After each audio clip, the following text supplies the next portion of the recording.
Hello! Today we are going to have a look at the Mohgwyn Palace from a level design and world design perspective.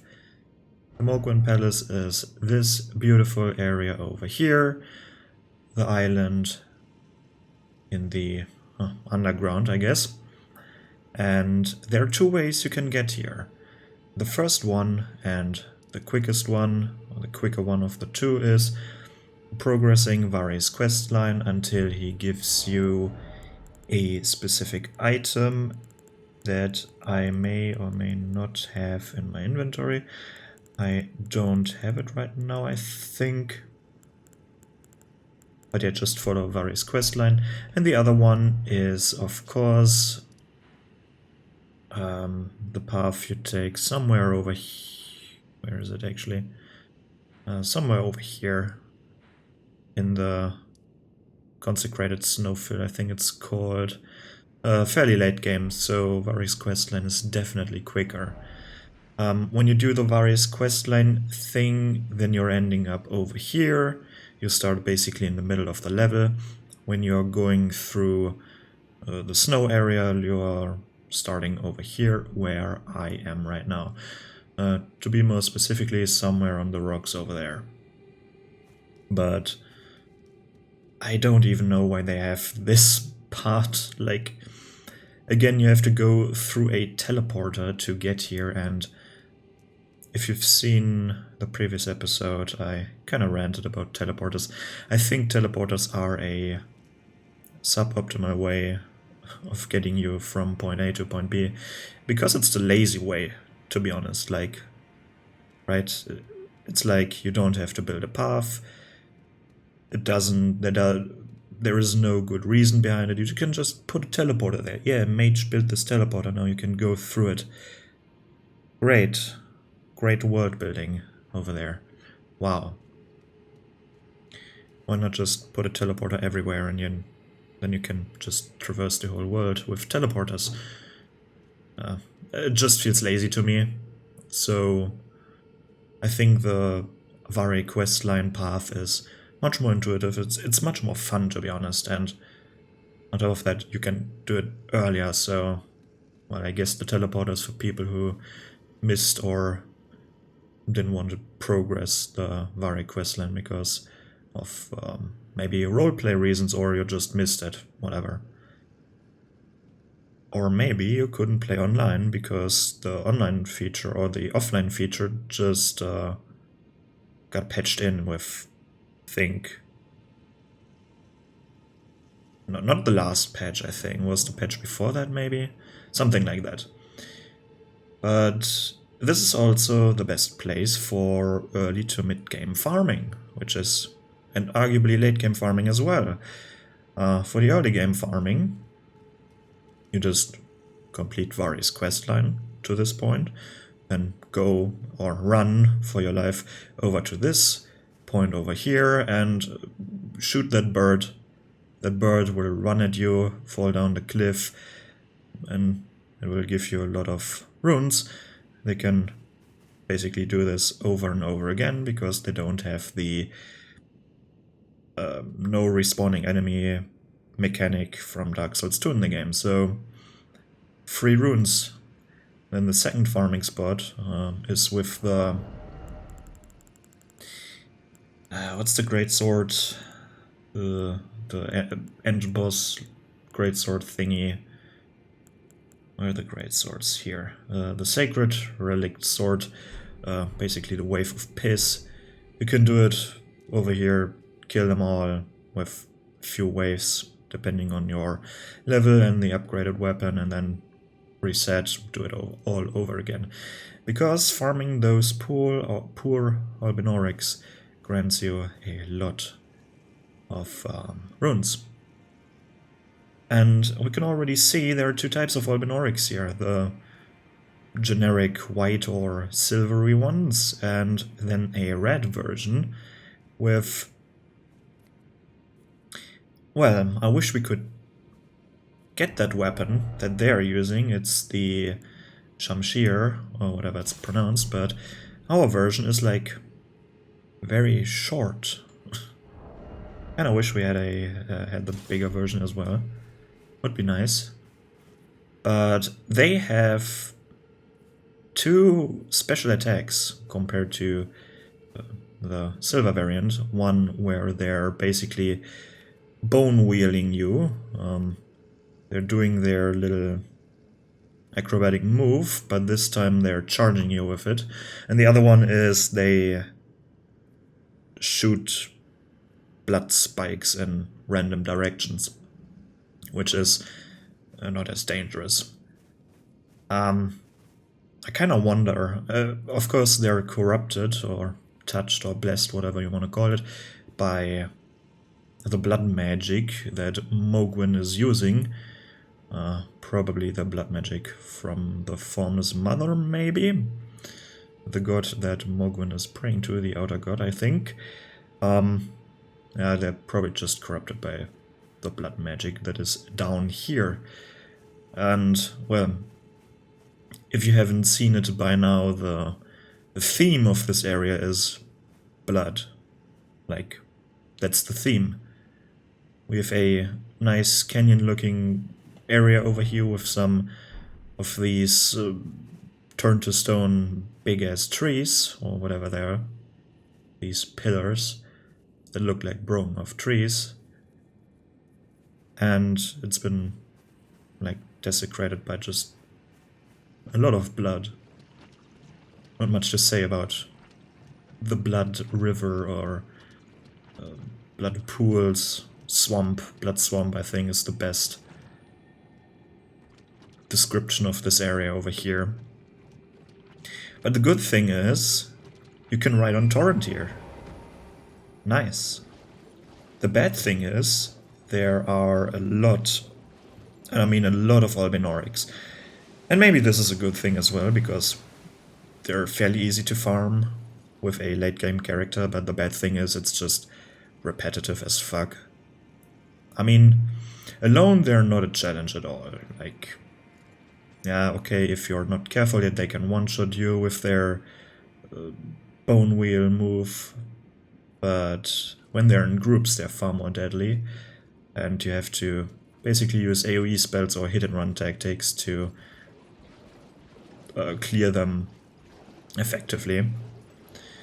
And from this spot onwards we have 2 ways to go. We can progress through the level, or we can visit a optional area, and showing this on the map, the optional area is this part over here that we can oversee from the cliffside that we started on, or we can keep going to the Dynasty Mausoleum entrance.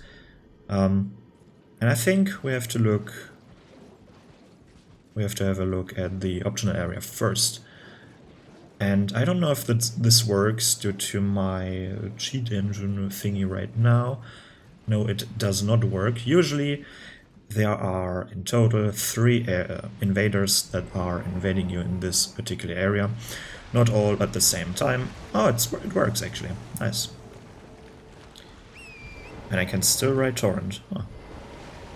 Usually they throw you off torrent, but these are the invaders, and they, well, they look like Vari, but I don't think they are Vari.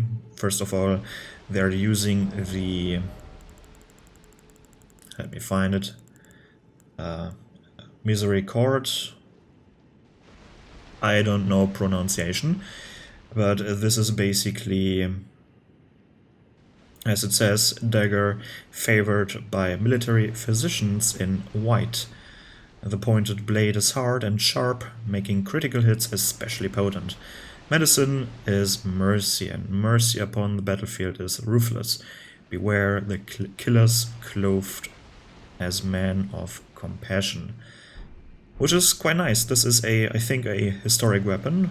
Maybe I've read this or heard this, and this is basically, they were walking on the battlefield, or basically when the battle was over, and when there was a heavily, gravely wounded soldier on the ground, they were just killing them, like mercy killing them, so they don't have to suffer. And this version here is using the military cord. I think, if I remember correctly, it's blood infused, maybe not with bleeding. And they have the... Let me find the Ash of War. It's of course on the bottom, somewhere on the bottom, the blood tax one, which is quite useless in my opinion. Maybe not so for PvE, but for PvP it's definitely quite useless. And they have a talisman. I don't know which talisman they're using. Definitely not the... definitely not the Dragon Communions here, which is... Don't tell them, but this is the best talisman for arcane belts, which they are using. But they probably have like something like the finger seal. Just a random seal. You can use, you can see it by the shine. It's yellow, so they're using one of the other seals there. But this invader is invading you, or these invaders. You don't really know if it's the same one or if these are different ones. But they're invading you here in the like 3 corners. This is one corner, I would say. Then over here is another corner, and over here is the 3rd corner on the map. But this is not the worst part about this area. The worst part, in my opinion, right now are the birds. They are very strong. This is the strongest version of the ugliest bird here. They have a lot of health, they deal a lot of damage, and their attack pattern is just ruthless. They're a menace, honestly. But what was even worse were these dogs. The blood dogs, the dogs with the bumps on their body, with the blood pustules, like... They were once the worst enemy in the game, in my opinion, but luckily From Software patched them. The worst part about this dog was they had a specific move, and I think Zully the Witch made a video about that move. I think she did, they did, yeah. Where they had an attack which basically triggered like blood loss over and over again in very quick succession, so it was basically a one-shot even if you blocked the attack with the fingerprint shield, like... Oh boy, this area was terrifying when the dogs were still bugged. Here, somewhere over here, I think over there, should be the next invasion. And then finally, over there is a bird as well. And finally, the last invasion will be somewhere over here, I think. And this bird was bugged as well. I'm not sure if it's bugged right now, because what I mean by bugged, you could shoot it from afar, like from over there, somewhere over there. And yeah, this one jumped down, but it would make a... or it would fly very strangely down that thing, and it would fall behind the rocks, or it glitches in the rocks and then falls down the map. Which is very fun. Like, free souls or runes, excuse me. But this area is interesting because they have a lot of tombstones here, or I would call them tombstones, or... yeah, these are tombstones, what, like... So maybe this is a graveyard, but we will see a lot more tombstones later on. And of course we have the sky burial thing where they're hanging corpses here everywhere. Yeah, as I said, the theme of this level is quite clear. It is blood. Let's keep going into the mausoleum itself. Especially this upcoming area right here. It's also very bizarre. I would call it bizarre, because, well, these dudes, they can sound a horn, I think it's a horn, and they would summon that weird ass big Volnir ass skeleton that shoots lasers out of their eyes. A very strange combo in my opinion, and I don't know, but I feel like it's not fitting at all to this area, but I think they wanted to make this area a bit more spicy. And I think they could, like, how many dudes are there? There was one over there, the starting one. Then, yeah, two. Up there is the third. Aren't there 4 here? 3 or 4. I think there are 4. But I could be mistaken. Doesn't really matter. They're unfitting in my opinion, but maybe there's some lore connection to the big-ass skeleton. And in this area over here, if we have a look at the architecture here, it's the same architecture as in, well, basically most of the underground, as we have seen from down here. The architecture that is used in, not comparison, in the architecture from the followers, basically the Uhl ruins, that we had, or we looked upon here, same architecture as here, same architecture as the ruins that are over here, and whatnot. So I call this the follower architecture from the Uhl ruins because it is not the Nox architecture. The Nox architecture looks different. It is definitely from the followers, maybe. Maybe I'm wrong there, but it's not the same architecture as the Nox, so in my book this is a different civilization altogether. But oh well. It's from here on out, torrent is no longer allowed, sadly, but understandably.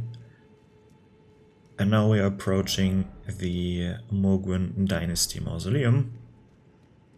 And here we have wandering corpses, which are, I think most of them won't attack you. They're like neutral enemies, but some of them, maybe I can trigger some of them, probably not. So they trigger on sight rather than on, well, invisible trigger on the ground or something like this. But they will run at you and explode in a blood cloud. And when you're standing in that cloud, blood loss will build up and, well, it will trigger fairly quickly. But usually this area is not dangerous at all, so you can just walk through here, occasionally dodge the cloud and grab some items you're seeing here. And look at these stones, like, there are a lot of, I don't know, do I call them tombstones? Because this one doesn't look like a tombstone, the big one. This one looks more like a wall, a memorial wall, something like this. But we've seen the picture that is depicted here somewhere else. I can't really remember, but it's not my task to remember that. I'm here for level design, so let's just keep going. And while we have staircases here, they're quite, do I call them mundane? Or they also look kind of broken down, so when this was once a staircase, like, a bit old, not well maintained, because everything is destroyed here, or partially destroyed, I would say. I wonder why there are these spare... what's the word again? Holy shit. I don't... How do I miss this word so... I don't know. Pillar. Holy shit. I don't know why I have a problem with the word pillar, but... I don't know why they're just... here. Like, they're not carrying a roof. They were not carrying a roof. They were just... here's a pillar. But, well... a few trees here and there. Now the corpses are praying to... nothing. There's an item up there. What? Okay. Is this a new item for me, or you have to jump down from somewhere? I think I've never picked up that item over there. Ah, cool. Well, they're praying to Mohgwyn. Yeah, they're facing the Mohgwyn Palace, and now we can actually get into the mausoleum itself. Mausoleum, of course, something where dead are buried, and here we usually find the next enemy type that is present in this area, and I don't know if I can trigger them, but I hope I can. And I think they're... yeah, I can, nice. I think they're called Blood Nobles. Oh, just tripped there. And they are using the... where is it? The Bloody Hellas. Hellas, whatever. Let me equip it. This nice weapon here, they're using them actually as a cane. Let's have a look at this enemy type, because they have no face. Either no one wanted to model a face for them, or they are literally just faceless. It also looks like they... oh no, they are not. They actually have hands and feet, so... but no face. And they also wield the Reduvia, which they are occasionally throwing at you. Kinda sad that you can just pick it up once it's stuck inside of you. Reduvia farm over there. But they have clearly omen horns here, growing on, well, growing on their heels. Kind of looks... they remind me, when I see their feet now, they remind me of enemies in Sekiro, these weirdest enemies that sometimes were on kites. They were like bomb brushing you from the kites and detonating themselves. These types of enemies, they also had these weird feet-like structures. Of course, elongated limbs, because why not? They have to look more like a beast, like feral. A few chains around their arms over here, and well, they're called Blood Noble, and of course they're having this, or they're wearing this noble, sanguine noble, excuse me, because blood is too... it's not fancy enough, the word blood is not fancy enough, so they need to use sanguine. Well, excuse me right there. Well, they have a sick attack, a very cool attack that I wish the player could use, which is the Blood Puddle, where it's like a puddle on the ground. It makes it hard to move in, like you're knee-deep in a swamp, and of course it builds up blood loss. I kind of wish we had some sort of move like this. Of course, for most battles, PvE battles that is, this would be too overpowered, I get it, because, well, if the boss is not moving much, or if you can somehow keep them on the spot, then you would probably kill them fairly quickly with blood loss. So I get why this is not a move, but I still kinda wish we had this move. And more graveyard over here. We are in a mausoleum, but the interesting part is that it's like just rock. It's a cave. It's not a finished mausoleum over here. And of course, here we have a great ghost glove word. Very nice. This is basically the price. You can now upgrade one of your spirit ashes. And these sanguine nobles will spawn at specific locations when you're crossing specific lines over here. Here's another one. The blood, it's of course it's supposed to be blood on the ground, but to me it looks more like red candle wax, to be honest. Like, let's see if we can summon another one. There it is. When it's dried up, it looks more like candle wax. Kind of weird, but oh well. So there's not much to do in here other than fighting some nobles and some zombie dudes. getting some ghost glove words. And that's almost it. We are almost at the end of the level in the Mohgwyn boss room. Here we have the final grace, which, well, I'm not really a fan of the positioning of this grace over here, because it's... Mohgwyn is, in my opinion, quite the difficult boss. Like, a lot of health, so if you're not as good as at dodging the blood attacks or the blood fire or whatever it's called, the blood flame, then it can drain your flasks fairly quickly, basically. And well, for me it's a war of attrition, or a damage race, basically, where you have to, well, kill him before he kills you, obviously, like every boss fight. But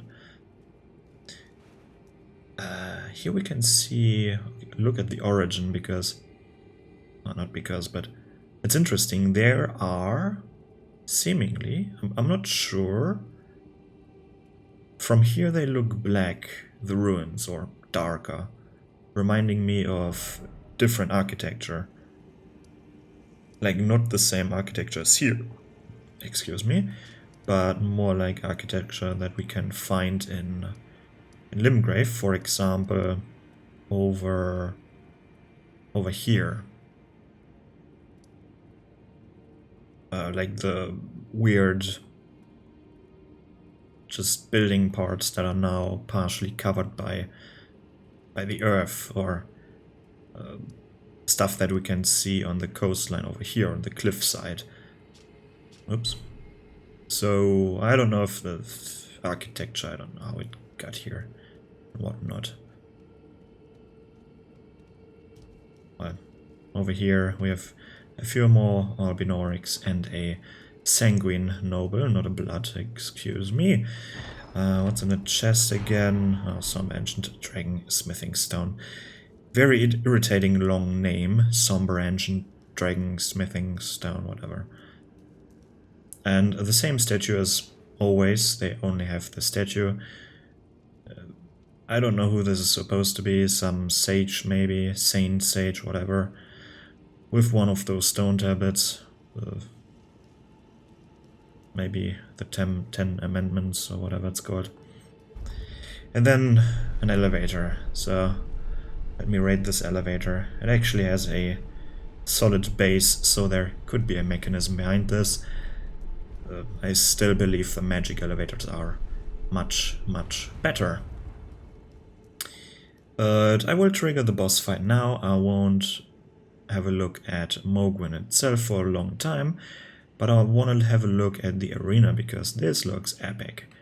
So let's trigger Mohgwyn. And I really like the boss music. This is my favorite OST, I think. So let's have a look at the arena with this awesome music. Maybe because it's quite epic, maybe just make it a bit more silent. I still want to talk. So a lot of these guys still the same statues as before, this time without legs, and again still with the same root stuff down there. So something tree, earth tree, crucible tree, whatever. More likely that it's the crucible of some sort, but well. And then, holy shit, there's a lot of rubble, and I really don't get this, right? They've done this in Bloodborne quite extensively. They've done it in this game, where it's just like headstones over stones, like gravestones, whatever, like in patches. And then bigger stones, whatever they are, like, I don't think they're all like tombstones, but it is definitely excessive. Let's call it excessive. And of course, because it's a Mohgwyn, lot of blood, whatever. Of course, there are these flames here and there. Of course, they can't hurt you. This is not an attack, this is just aesthetics, but it's quite nice to see that it lights up once he's there. And I'm not sure I will kill him soon enough, but I wonder if they will extinguish once he's dead. And then we have Mikola. I think his half-brother. I think they're half-brothers, right? And, well, he abducted him. Isn't that nice? I don't think so. What the fuck? Oh, no, I'm not, no, I don't want to have a look at Mohgwyn. This can be another video. I want to milk this. But Mikola, in his cocoon, was embedded in the Harlic tree. I can't open the map right now because I'm in combat. On a pelvic, like, I don't know if this is rock or it's definitely supposed to be a bone, but maybe this is was part of the tree itself. Maybe Mohgwyn built him this pelvic, I think it's called pelvic bone, right? Something. But, well, Mikola itself right now, I think it's just a generic bold model, because you're not supposed to see him. Like, you can only see his arm. And, well, he is in his cocoon, and I wonder, what kind of cocoon is this? Like, is it a spider cocoon? Is this made out of plants? From here it looks kind of like it's made out of plants, but not really. But then why are here these slime... Why does it look slimy? If this is supposed to be like spider webs or like... Why are they slimy? This looks disgusting, to be honest, like... But oh, I think it's... I can't hurt him, right? But I want to go. Okay, be right back. Okay, now he will attack me, now I can hurt him, but he can't hurt me. So let's get rid of him. Yeah, I know you can count.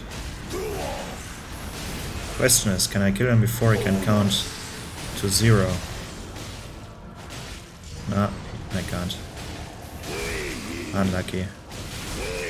Can this actually kill me? It can actually kill me.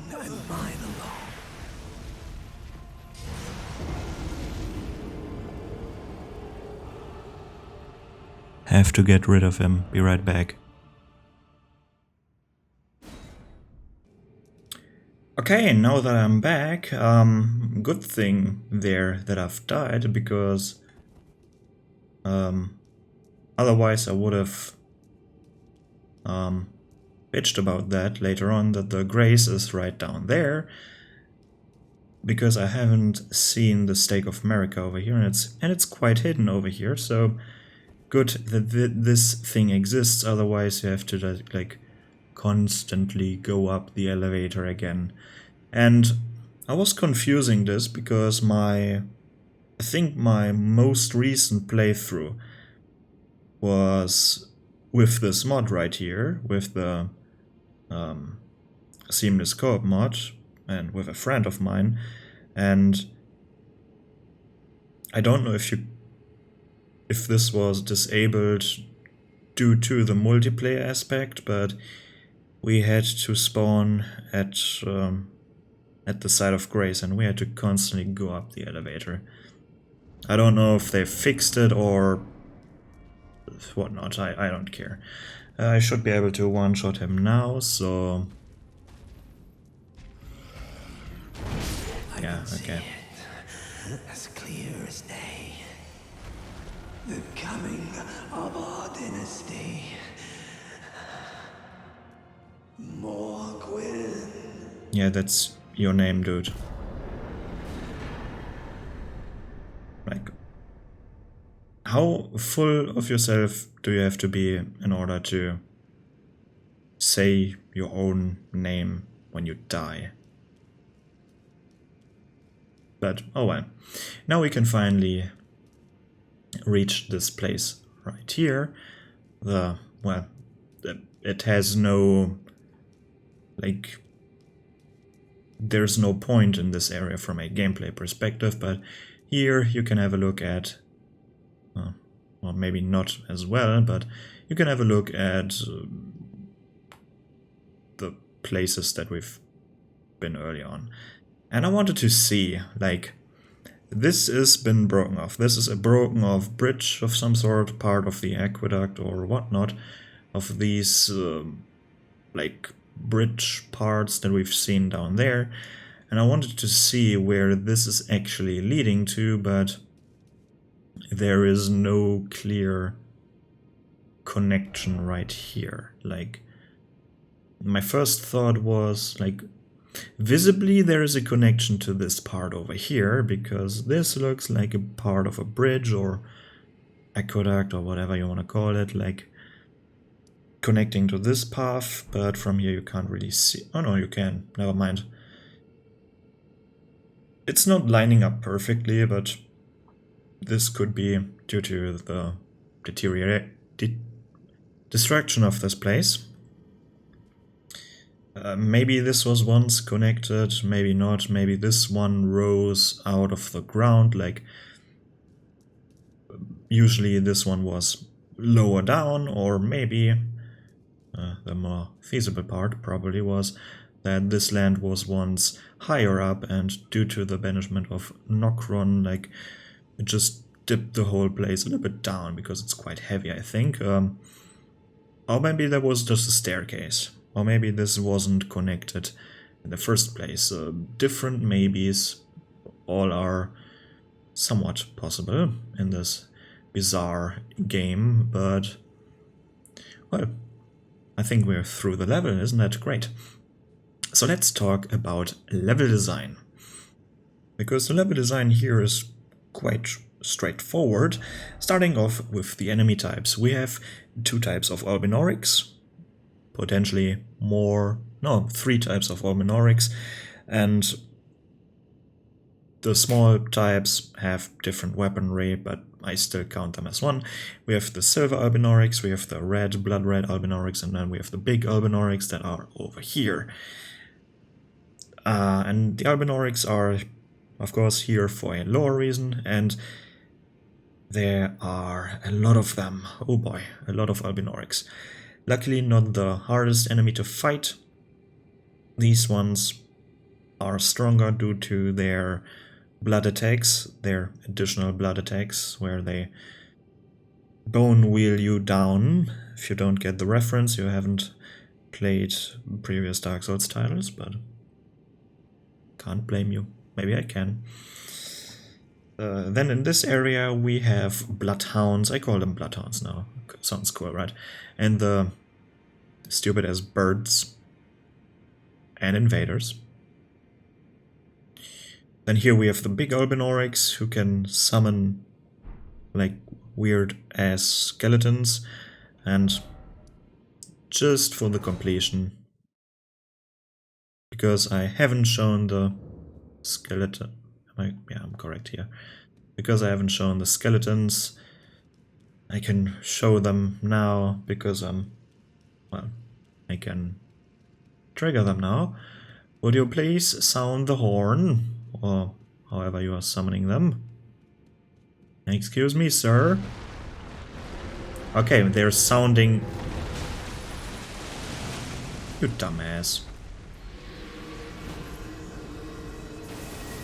Yeah, how can...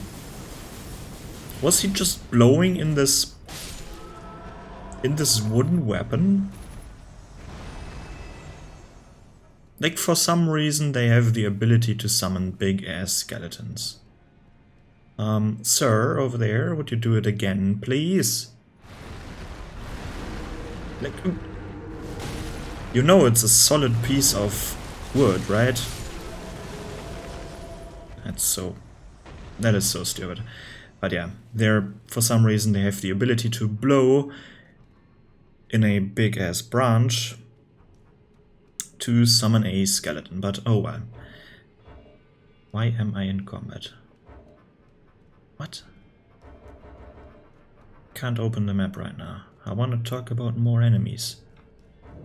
Okay, then we have to do it without the map right now. In the Mohgwyn Dynasty Mausoleum over here, when we go further in the level, we can see, or we have the zombie dudes who will occasionally explode. We have one of those weird ass blobs who are like whatever, the blood blobs. Then inside the mausoleum we have the sanguine nobles, not the blood nobles, excuse me again, and a imprisoned merchant. And that is basically it. That are all the enemies. Yes, you can invade Vare here if you've finished this quest line. I haven't, but technically Vare is also an enemy, and then you have Mohgwyn. So, how many enemies are there? 3 different types of Albinaurics. Birds, that's 4, with the dogs it's 5, with the invader it's 6. The corpses down here is 7. The blob 8. And the sanguine nobles 9 different enemies. If you want to count the skeletons bound to the summoners over here, then we have 10. Maybe I'm missing one, but who cares? Like, there's quite a lot of variety. But I still wish there were like a few more different types of worshippers, because, well, the Albinaurics are clearly not the only ones worshipping Mohgwyn, so it would be nice to see more variety down here of the follower kind. Maybe more humanoid enemies, maybe some knights that are sworn to Mohgwyn, like for example the Blood Knight that we fought in Fort Hyde. If you remember, the one special Godric, a Knight of Godric with the blood attacks. Something like this maybe, some enemies that we've seen before that now converted to this lord and his beliefs. Would be nice to see. But I think it's good enough. It's quite nice. What I don't like so much about this area, that where we have Albinaurics, we have like an army of Albinaurics. Where we have like the zombie dudes, we have an army of zombie dudes. Like, it's a lot of enemies for specific areas, which is... I think these are the enemy types you can do it with, because they are not overly aggressive. Albinaurics are a bit more difficult than the zombie dudes, but it's okay. It's fine. It's fine. Then let's talk about enemy design. Not enemy design. Level design.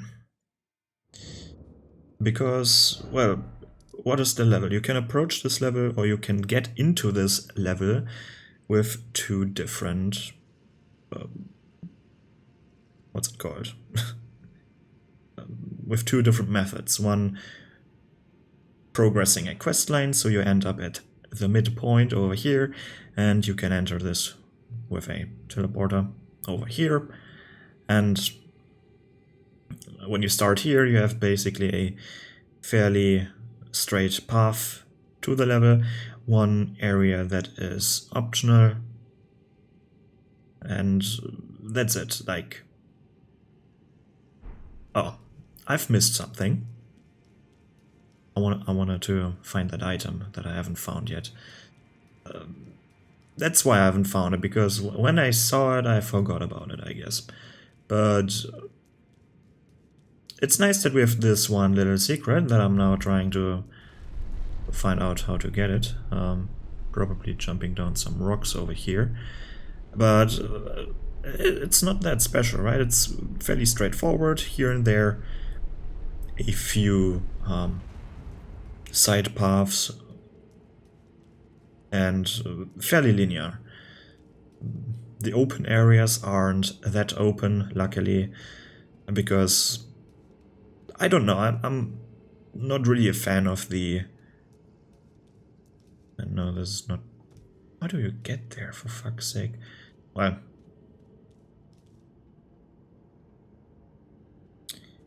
to be honest, I want to have that item, but I don't care. For now, I don't care. I will grab it later on. Maybe there's a little blooper at the end, whatever. Battle level design, nothing special. So enemy design, enemy placement, whatnot, I would give it a something like a 6-ish, 7. A 7 is, I think, quite fine. I don't know why I do these ratings because, well, they're not in relation to each other. But I quite like this area. It's quite nice. Level design itself, it's basic. It's a basic design, like